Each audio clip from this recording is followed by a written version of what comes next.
Bonjour Philippe Castelnau.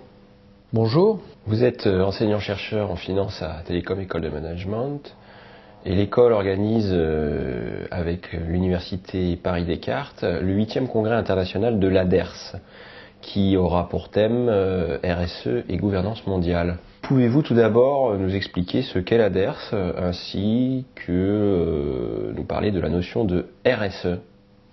Eh bien, l'ADERS est une association académique qui regroupe beaucoup d'associations, finance, marketing, ressources humaines, et qui a pour principal objectif le développement et l'enseignement de la RSE, qui est la responsabilité sociétale des entreprises, qui donc se focalise sur l'aspect environnemental, social et économique de la société, enfin, de l'entreprise dans la société.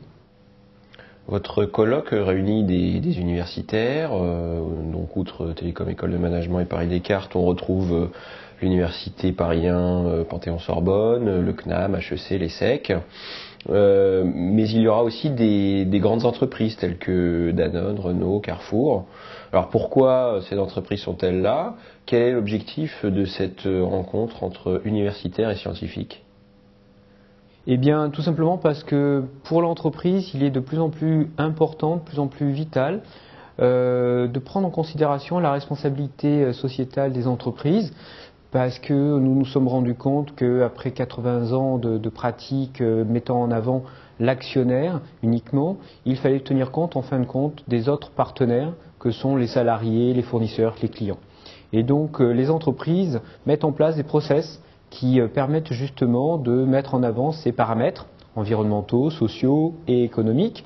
Et donc, ils aiment énormément avoir la possibilité d'échanger avec les académiques, avec la recherche, leur expérience personnelle et récupérer auprès des professionnels de la recherche des idées et une mise en place justement empirique. Le colloque prévoit aussi de remettre le prix de la meilleure thèse RSE. Pouvez-vous nous en dire plus sur ce concours? Eh bien, en fait, on s'est rendu compte que dans beaucoup de champs disciplinaires, il y avait des prix et que, en fait, pour la RSE, ça n'existait pas. Or, il se trouve, comme on le voit au niveau de l'organisation de ce congrès, nous avons toutes les associations académiques qui en font partie, qui sont partenaires.